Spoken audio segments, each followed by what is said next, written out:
Oh, we are so blessed this morning to have with us one of the most inspiring people who has ever lived.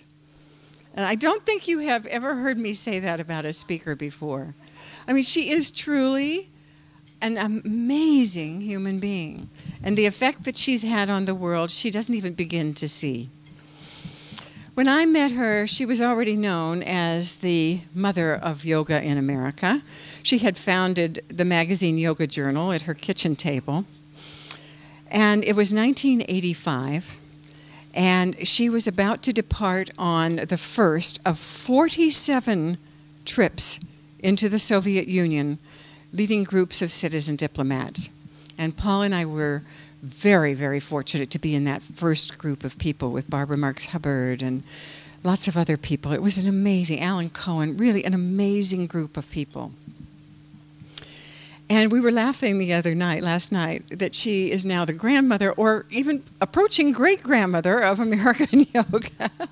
But she is also the mother, truly the mother of the Inside Edge and the grandmother of the Inside Edge, because without her example and without her creating community the way she always has throughout her life, we just never would have thought of creating the Inside Edge.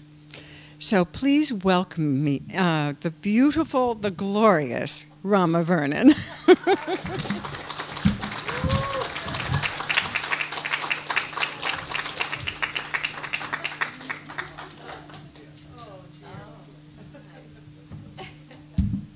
Wow.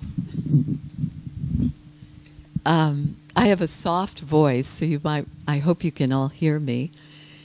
Diana, that was that's a lot to live up to. I don't know if I can. Oh, you are the mother. And now Adrian is taking this on and the rest of you, and you've done such a wonderful thing. And it's a joy, literally a joy, to be back here and see my longtime friends and meet new friends. You've done a wonderful thing here. And last night, my dear friend Florin said, "It's my family." And that's what you are. You've come together for all these years, and you are family. And I feel as maybe not the mother, but I'll be the great-grandmother. And it's wonderful coming back to the family. And to be with Gorbachev, who, Здравствуйте, who I got to meet in the Kremlin on my 25th out of 53 visits to the Soviet Union. And it was quite an experience. And to see him, his double, sitting here today brings up so many memories. And that first trip that we did was based on when I went to the Soviet Union and I saw that there were no enemies. That was quite profound for me. And being raised in the New Thought movement of the Church of Religious Science and many other religions, but I learned that whatever we think we produce, as Dale Carnegie used to say, what thoughts held in mind produce after their kind. And I realized that we were producing something that we might not be able to reverse. If enough people reached a negative critical mass and thought of them as the enemy and were frightened of a nuclear holocaust or of an invasion, as the movie The Red Dawn implanted those thoughts in people's minds, that we could experience that.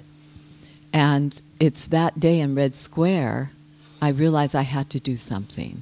As a mother, I have 5 children, 11 grandchildren, and hopefully soon a great-grandchild. So I am a great-grandmother. And I thought, I have to do something. My children are living in fear that they will not have a world to grow up in. And then the way presented itself. The inspiration came through meditation. And at our table, everyone was talking about their history with yoga. And Florin said, "Have you ever talked about how yoga and this work goes together?" My background in yoga began 55 years ago with a mother who studied with Yogananda. And one day, well, I would say actually many more years than that, I was 2.5 years old and helping to teach my little brother how to walk. And he was stumbling and falling, and I'd rush to help pick him up and help ease his pain. And then as I was sitting there, as he was going between my mother and myself, I realized something. I could only see him through my eyes. I could only see my mother through my eyes. And I said to her, why don't I know what it's like to be you looking at me? Or what it's like to be my brother looking at me? Why don't I know what it's like to be everyone? And she said the words that set me on the course of my life. She said, if you knew what it was like to be everyone, then you would know God.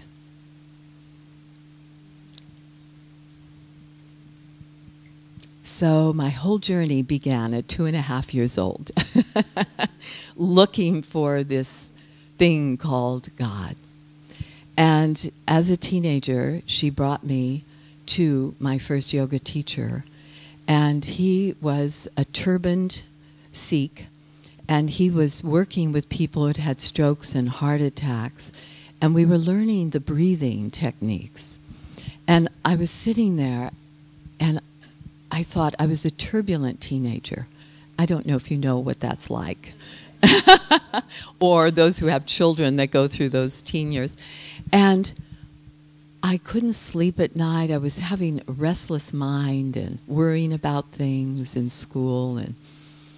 And this teacher, I thought, why am I here? I'm young. These people are old. They've had problems. I don't have these same problems. And I was thinking this. And this teacher looked at me with these eyes that radiated these lightning bolts. And he said, you need to be here. And then I sat back. I thought, he knew what I was thinking. And then he began to demonstrate a technique of breathing that brings peace to the mind. And he brought his hand up. And as he brought his hand through space, it was such an intentional movement. I could feel this peace just ripple through my entire being. As he brought his hand up to the nose to do an alternate nostril breath, it changed my life. And I thought, I want that. I want to know what it's like to be at peace.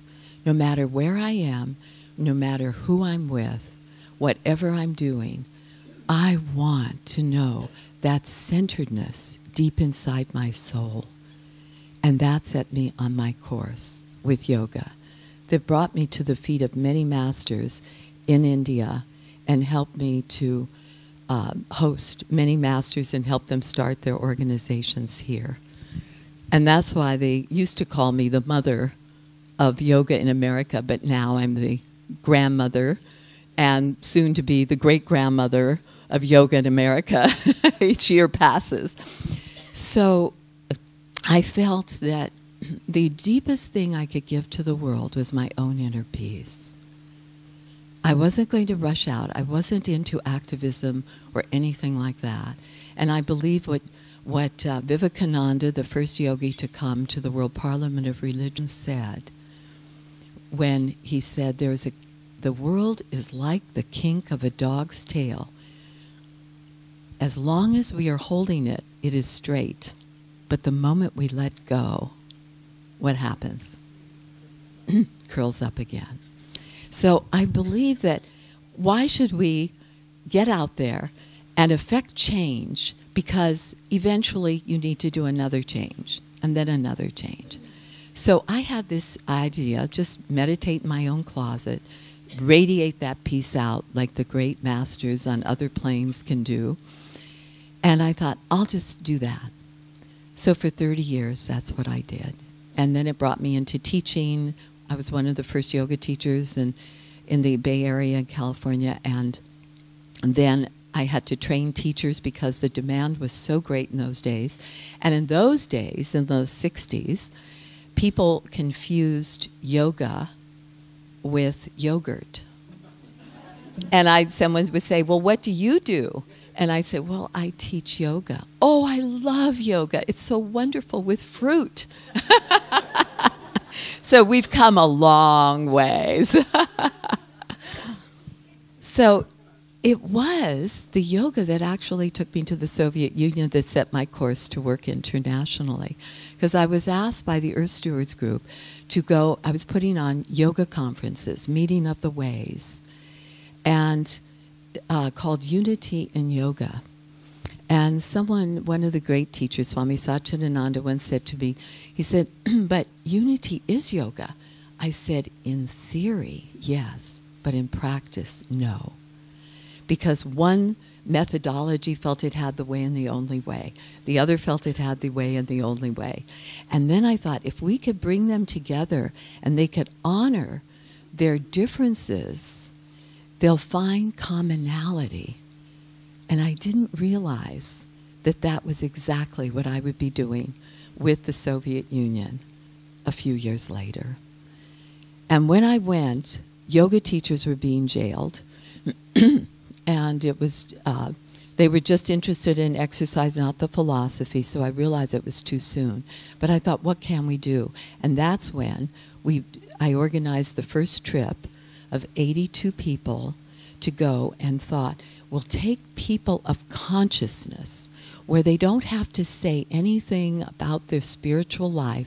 They can just be there and hold the field of love with the Soviets. Just hold it.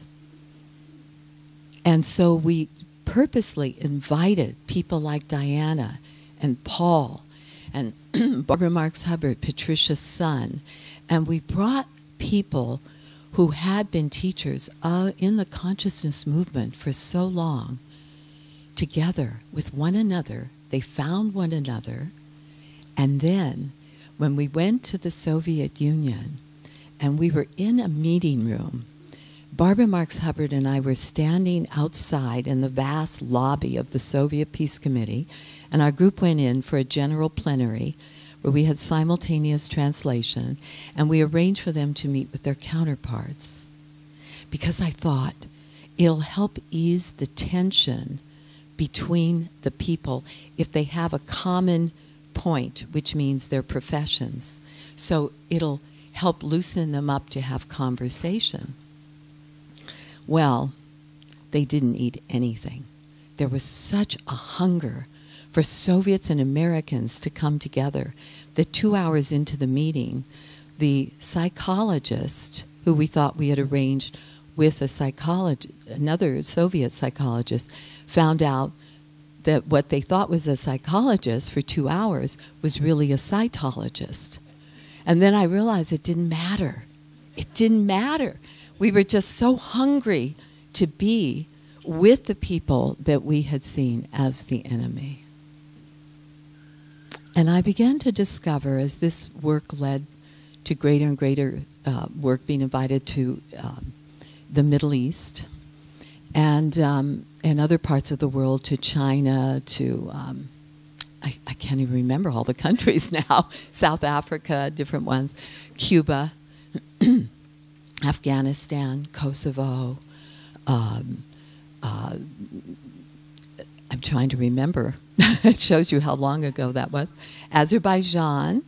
And I was asked by Moscow to work with the Azerbaijanis and the Armenians when their republics were at war.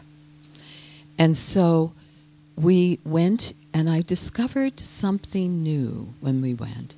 We had to meet with them separately and find out what they saw as the origin of the conflict. And I found you never let people vent the conflict in front of one another, but you keep them apart and let them vent the history. Once they feel they have that, then you can bring them together and just have them do one word of what they think the conflict is about. Not the whole history, because they can anger each other in that venting process. So we would do this active listening process where we take a person deeper and deeper into the origin of this conflict. And finally, after letting them vent and getting to the place where they're, let all that come out, then I would say to them, now if you could have anything you want, we know what you don't want, but if you could have anything you want, what would you want? And if you ask, even in this country, if you ask people that, very few people can answer that question right away. We're not used to it. We all know what we don't want, which is what we keep recreating. But do we know what we want? And so they stopped, and there was a stunned silence with 26 leaders of the Armenian Republic. And they talked amongst themselves. They didn't know what to say. And finally, they said something which shocked me. They didn't say, we want them to stop killing our children. We want them to release the blockade where we can get fuel and food into our country. We want the Azerbaijanis and our children not to fight one another again. They didn't say, we want Gorbachev to come and visit us after we've been devastated by this earthquake. They didn't say any of that. They said, we want an apology for the 1915 massacre of the Turks of the Armenians. And then it was my turn just to be so stunned I couldn't say a word. And what I thought was, wow. This is their origin. When they lost their national self-esteem, when it's affected each generation in the personal self-esteem, and how much our national and personal self-esteem can be tied in to one another, as well as the conflict is rarely, if ever, what it appears to be on the surface. And then I saw how what we could relate to conflict mediation or resolution or transformation to these countries related to us individually in our own personal lives. And we could not separate the two. So then Moscow asked me to teach a seminar for the Politburo. And then later, when the change came in the Soviet Union, for the Russian Parliament. And then one of the members of the Politburo came to me, he said, why is it you're able to bring these warring countries together, but other governments have failed? Is it because of yoga? Isn't that interesting? Because of yoga? And I thought, I didn't talk about that because I didn't think we could. And I said, and I thought, yes, it's because of what I've learned through that discipline that I'm able to apply that in these international negotiations. And then when I said, yes, I think it's because of yoga. And then he said, oh, then we must practice yoga. And then one of the members heard Swami Satchidananda chanting Om. And he said, what does that Om Shanti, Shanti, Shanti mean? And I said, it means peace with, well, the universal is Om. And then it means peace with yourself. The second one means peace with the fellow men, your comrades, and those who are in your life, and those with whom there's been discord. And the third time it means peace throughout our world. And he touched his heart, and he said, oh, that is so beautiful. We are going to start and end every Politburo meeting with Om Shanti, Shanti, Shanti. So when I began teaching the conflict resolution principles, I realized I had based it on the Yoga Sutras, these ancient texts. And these ancient texts that are over 5,000 years old were based on even more ancient teachings. And in these teachings, it is the deepest psychology of the human mind. It doesn't talk about the emotions. It talks about the emotions as being the byproduct of our thought waves. And when the thoughts come out of alignment, and the sense of separation gets involved, and we see the separation, then we have conflict and we have wars in our world. And what happens in our own life will determine what is happening collectively with us. And what is happening collectively usually determines what is happening in our own life. And I realize that, and I've told this before, and some of you may have heard this before, when I came home from a very difficult planning trip in the Soviet Union, and I came into my house, and my husband was there taking care of the baby, and very upset because the roof was leaking. It was Seattle. And the roofs are leaking a lot there. And the washer in the sink was broken, and he was complaining. And I got so angry. I said, I've been out there on the front lines doing this work, and here you are, a house husband, taking care of the baby, and you can't take care of this? I was so angry. And he looked at me with tears in his eyes, and he said, why can't you treat me like the Russians?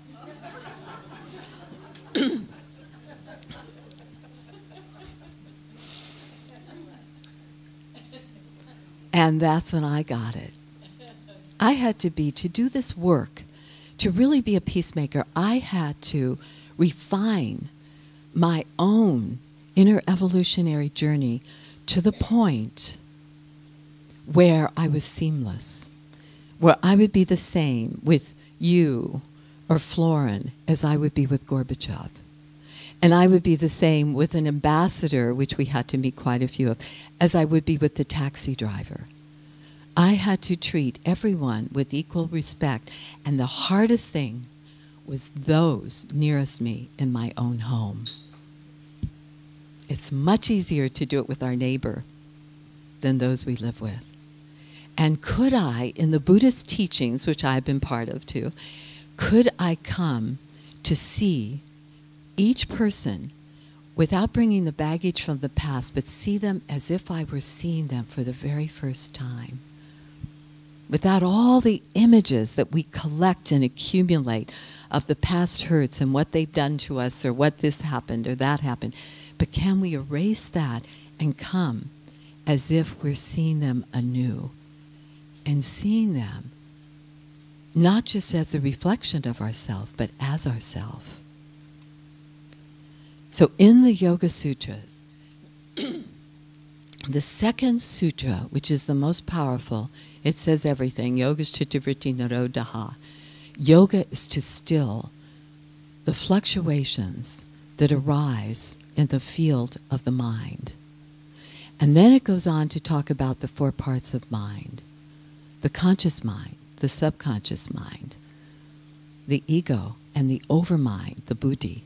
That which can see is like it can see from the mountaintops, where the ego is like the general who sends his lieutenant into the valleys as the general stands on the mountaintops and can see the approaching armies. And so I realized that here, that the idea is to stay in the overmind, which sees the differences and can discriminate, but it does not compare the differences. I like him, I don't like her. I like this, I don't like that. He's too tall, she's too short. All of these things that we get into that creates more and more division and separation. And then when he talks about Patanjali, the father of yoga, who compiled the existing teachings in these brief, succinct 195 aphorisms, and he says that there are five mind waves, some painful and some non-painful. And he gives the first one, which is perception. And I realized that conflict, all conflict, is about perception. It's not about truth. Nothing's about truth. It's about our perception of what we may think may be that truth. And then he says, this perception, as it gets further and further away from the source, becomes misconception, erroneous perception. And he gives 3 places this can happen. One is we have our direct experience of something. Like I went to the Soviet Union. I discovered there were no enemies. They were not our enemies. And they were as frightened of us as we were of them. Then, the second would be the indirect experience. So I came back and told my story. And other people who resonated with it. Some wanted to just know that they weren't the enemies, and others wanted to go direct and see for themselves and meet the enemy. And then, the further we get away from direct or even the indirect experience of another, which can also cause more stereotypes. If someone has a bad experiences and shares with you, then you may take that on as your own experience of that person or that thing. And then as it becomes inference, where our media takes it on, gets further and further and further away from the source. And so whenever we want to know something, I say, let's go direct. Let's go to the source. So if someone has had an experience with a friend, and they tell us, like Diana, saying, I'm such a wonderful person, and then I think, oh my gosh, I have to live up to that. And there's an expectation. And then someone may come to me expecting me to be a wonderful person, and they may find me something else. And so, therefore, but if you've never met me, then you might believe what Diana said, that I'm a wonderful person. Have you ever been afraid to let somebody get too close to you for fear they'll find out how you really are? Have you ever had that happen? Have you had that happen? Well, there's another one that you can have happen, and that is if somebody has something critical to say about us, then what we can do is say, oh, if they only knew me better, they wouldn't feel that way. That's the other part. If they only knew me better. And so I found that in the conflict resolution roundtables we did with warring factions, the key was to bring the warring factions to the table, which wasn't always so easy, but we did, and then have them, ask them questions where they could talk about what happened for them so that the other could see them as themselves. And when we can quiet the waves of the mind, which is the essence of all these spiritual teachings, then the mind becomes like a still lake, and we look into the center, and there, as the third sutra says, Tadadrashtuhu Swarupe Avastanam, and then the seer and the seen become one. But I always say, like yoga, which means oneness or unity, these people will say, well, it's bringing together, harnessing the individual to the universal. And I'll say to the yoga teachers, which I work with mainly, I'll say, are you really, can you become one with the universal? Can we join anything that has never been separated? So when the mind becomes still, we see our own reflection and realize the oneness that already is, the oneness with that universal presence. It's very powerful. And if we can hold that idea of oneness, we transmute all the boundaries of separation that we've held in the past. The fear cannot coexist with that sense of oneness. And as I say, the term love, we don't have to love. And the word love is not usually used in yoga. The Dalai Lama says, compassion plus detachment equals love. It's not holding on to something we want to make happen, but he said it equals love.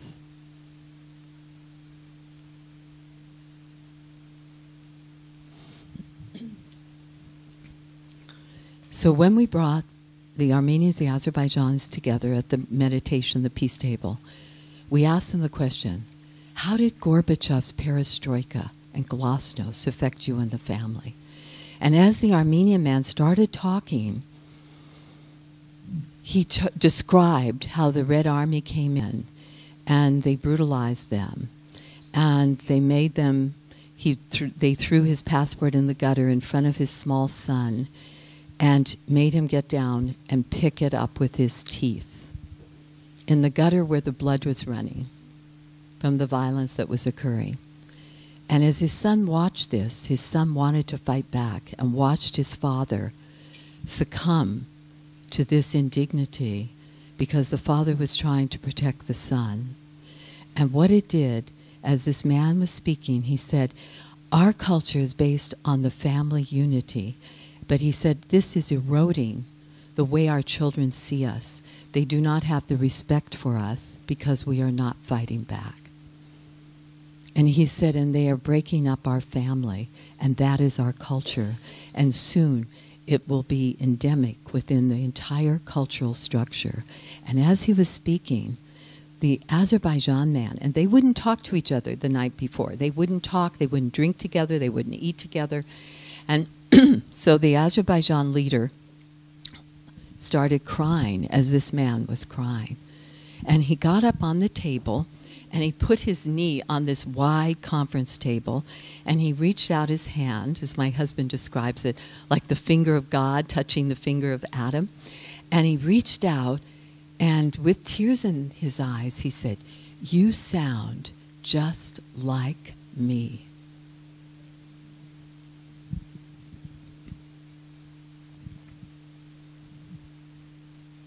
And they rushed around the table, they embraced, and they cried together.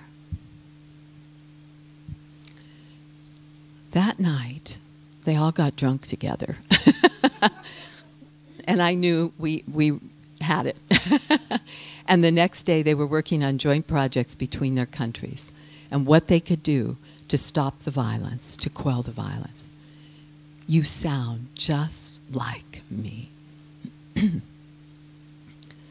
I once hiked up into the Himalayas and went up to the great cave of Vashishta, where the king cobra was said to lay and rest on this great ledge in the cave. And we went in and we were chanting, and there was a great rishi and a great yogi that I was to meet. And I came after this huge pilgrimage to the feet of this man and said, "What is the secret of life?" And he said, two things. Meet everyone as if they have a broken heart, because they do. And he said, and remember, love is the most powerful force in the universe. And you don't have to try to love. Just remove the impediments that keep that love, which is the natural inherent state of being. Remove the restrictions, the blocks, the past hurts, the past angers that keep that love from shining through. And he said, when you do, and you lift your heart becomes lighter. And he said, you will have eternal youth. He meant feeling eternally youthful.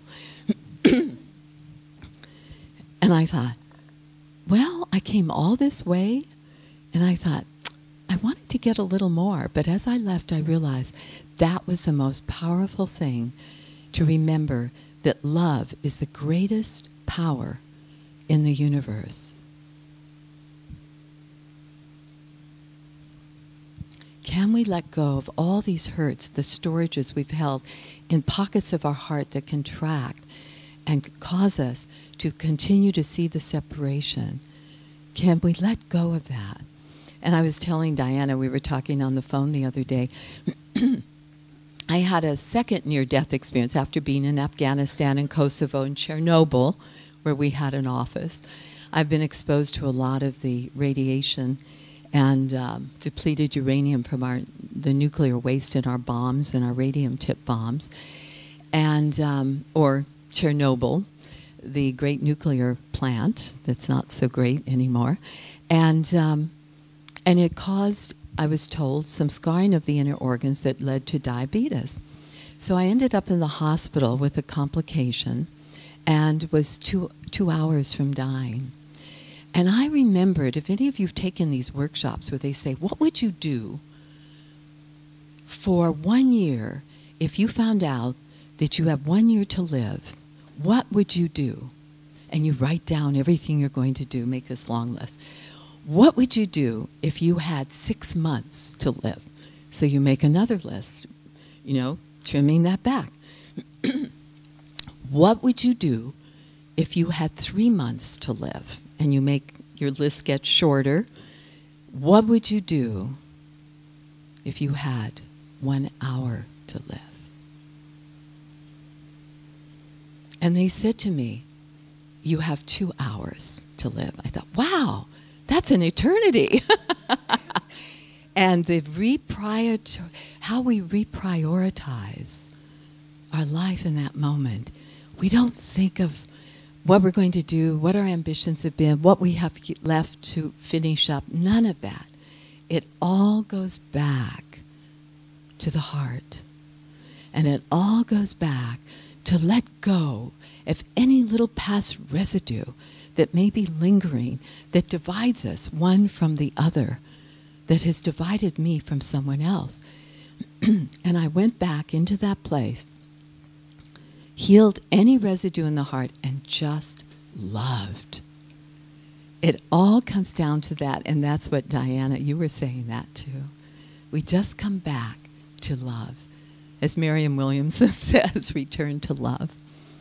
And it's very funny, on the way to the hospital, as they were rushing me to the hospital, Marianne Williamson called me on my cell, and I couldn't talk. I mean, literally, I was dying. And so, she, excuse me, she said to my daughter, put the phone up to your mother's ear. And she put it up to my ear. And I said, oh, I can't talk, Marianne, I can't talk. She said, don't talk, just listen. And she started telling me all these positive, wonderful things. You know, and it wasn't about living or dying. It was how we prepare ourselves in whatever crises may come up. And as I got there, and they said, we don't know how you survived. People who've been much better shape than you have not survived this. It's a miracle. What do you think the key is? I said, love. And I'm lying in the intensive care, and I was, they said, oh, what do you do? And I said, I teach yoga. And they said, oh, where do you teach? I said, I was supposed to start teaching a 5-day yoga therapy class today. I'm lying in the hospital. And they thought this was very funny, you know. And there's even humor in those moments at the end of our life. And I feel we want to finish out the residue and get rid of everything. So I've thought a lot about this with the separative consciousness that creates the enemies. We don't have any enemies out there. Everywhere I've traveled, whether I met with Hamas, I've met with Hezbollah, I've met with so many other people, I can't find the enemy. Because these are people struggling for their own identity, struggling for the freedom, as we're witnessing today from Egypt. And I remember the time I was with the Dalai Lama for a morning meditation on the 4 corners of the Middle East, looking out over the 4 countries where they joined to Israel. And we were at this environmental conference in Egypt. And every night I'd walk across the border. I'd stay in a hotel in Egypt on the other side of the border and walk over the Israeli border for the conference in Israel. And when the Dalai Lama looked out and he said, I don't see any borders here. I don't see anything that shows there's nature's natural boundaries here. He said, which makes me think, and he sort of giggled like he does, that the only borders are created in the human mind. So that night, as I walked across the border into Egypt, it was one of those beautiful, magical nights in the Middle East, and the sky looked like a beautiful flower, like the blue lotus, and other parts looked like deep purple velvet. And I decided to stand with one foot on one side of the no man's land and the other foot in the other side and then just imagine these borders dissolving. And looking up at the two flags, and the wind was blowing through my hair. It was just that perfect moment, you know, where no other thought enters into the mind, but totally in that moment. And I heard the Israeli guard shouted to his Egyptian counterpart, and he said, "Salam, brother." And then the Egyptian shouted back to his Israeli counterpart and said, "Shalom, brother."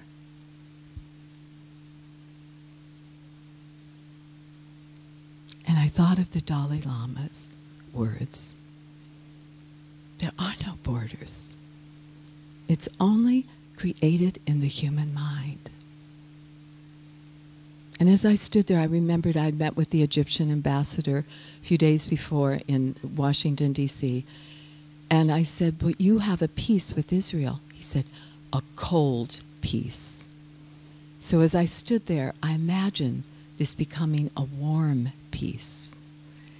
And I imagined that through my being, I could draw this in and bring it together.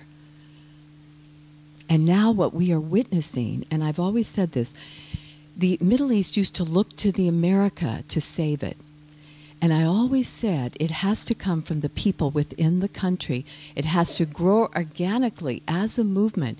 And then as it comes up and its time is right, there won't be violence or much violence, like what happened with the Berlin Wall. I had friends who were in East Berlin, and they showed me the videos of how the people formed on the other side of the wall. And they came to the government building on the border, and they just stood there, like what happened with Egypt. And soon, the next night, more people joined them. And the next night, more and more people started joining them, until this great, vast, critical mass happened. And one person walked through the border guard towards the Berlin Gate, where they had been separated from their families for all these years. And as he started to walk, another person just jumped up on the wall. It's like they were just testing. And then pretty soon, nothing happened. No response happened. Gorbachev did not send an edict to the East Germans to quell this uprising. The time had come. And this movement of the people, one took a little piece off the wall, and another, and another, and another. And more people started streaming through the borders, and the guards stood back and did nothing. The time had come. And so when they meet with the resistance of violence, I always wonder, maybe they need more of a critical mass. Maybe the time isn't right for that country to have this organic outflowering. So, you know, we look upon the enemies we have in the world, and I think of the Mahabharata, the great epic of India, that said, when one prefers one's own children to the children of others, war is near. It's based on separation, separative consciousness. And I remember the movie Star Wars, The Empire Strikes Back. Do you remember that one?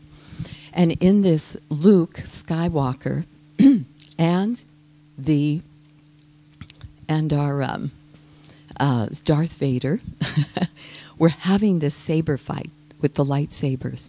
And pretty soon Luke was backed up to this precipice that fell into this great dark abyss, like through the planet that Darth Vader had just conquered. And as he's standing there at the precipice, Darth Vader says, "Luke," and he knew he had the training and the discipline of the Jedi Force. And he said, and he wanted to use that force to join with him. And he said, "Luke," he raised his fist up and he said, "Join with me. Together we can rule the universe." And Luke said, "No, Darth Vader, you killed my father. I have never seen my father." And just then Darth Vader said, "I am your father." And Luke was so astonished. And then he pulled back even more, and he's yelled, "No!" with this resounding force. And jumped off into the abyss of the unknown. He would rather face the unknown than join with this force that Darth Vader represented. And interestingly enough, Darth Vader was faceless. There was no face on what we may call the evil one. And so what he was doing, Luke was doing at that moment, was saying no to this. No to the primordial ancestral part of ourself that comes up and emerges and says, you know, come, follow me. Let's do this. We can wound the hearts of others. It doesn't matter if we criticize them. It doesn't matter. And he was saying no to that and choosing to go the way of the light. And then as he fell into this great abyss, his cries were heard psychically by Princess Leia, who was just leaving this captured planet. And as she came down with her craft, she swooped him up as he's falling, down through the portals, down through these many chambers, down into the universe where he would be lost forever. And she scoops him up. And Leia was the princess, or you could say the angel of the presence. There's so many significances here. Darth Vader as being that negative part of ourself that goes to the lower ground rather than takes the higher ground in our relationship with others. And so here we see that the Skywalker, you know, made that choice, and he was saved by this angel of the presence. Like when we come to the precipice in our life, and all of a sudden this part of us may go, help, help. That's all we can say sometimes. We can't do elaborate prayers. And then all of a sudden, some force comes in, and it lifts us to a new understanding, a new guidance. And Darth Vader is that enemy that's out there, that evil one that has no face, no power over us except that which we give to it through our fears. And as we come face to face with that, like in yoga, we do a pose, and then the teacher tells us, okay, now take this other variation. And then we take the other variation, but we're afraid because we've gone to the known, and then they're asking us to go into the unknown. There's 100,000 variations on each, which means infinite ways in which the mind can express itself through the body, through the poses. And when we go into the new unknown, we expand the parameters of our consciousness, of our comfort zones, and we can be the same in any situation. And as the unknown becomes the known, then we're asked to go to the next unknown and explore that. And there's a phrase there on how to still the mind. It's to check the downward pull of our emotions as well as our body. To lift free of the compression that causes suppression, and to come up into the higher aspects of our being, where we, in that Buddhi mind, where we can see from the mountaintop and we see the reason why this is happening or that is happening. And when we do this, we become the Skywalkers. And we say no to that lower primordial part, that instinctual part of ourselves that doesn't lift to that transcendence. And we see this in the great saints throughout the ages. They chose the way of, they are the Skywalkers. I met with Mother Teresa, and believe me, she was a saint. She never judged. There wasn't a judgmental bone in her body. She loved everyone. And I felt she was like this giant banyan tree with millions of leaves and would never withdraw one branch to give shade to another, but not to the other. But we can be like that vast tree, and we can hold everyone under the branches. And together we can be the Skywalkers of the universe. In the sutras in the 3rd chapter it says that become, if you focus and concentrate and meditate on the lightness of cotton wool, you begin to lighten every cell of your being. And eventually, says, we can walk on water and then on moonbeams and then in the sky. And if we lighten ourselves from all the judgments that we've harbored in the past, we can be those skywalkers. And as we transcend our consciousness, we do it not just for ourselves, our families, our community, our nation. We're doing it for the world. And then we go beyond all the borders and the boundaries of ideologies, politics, everything that has divided us as nations, states, and people. And if we hold to the oneness in consciousness, we can, together, change our world and build it through that love.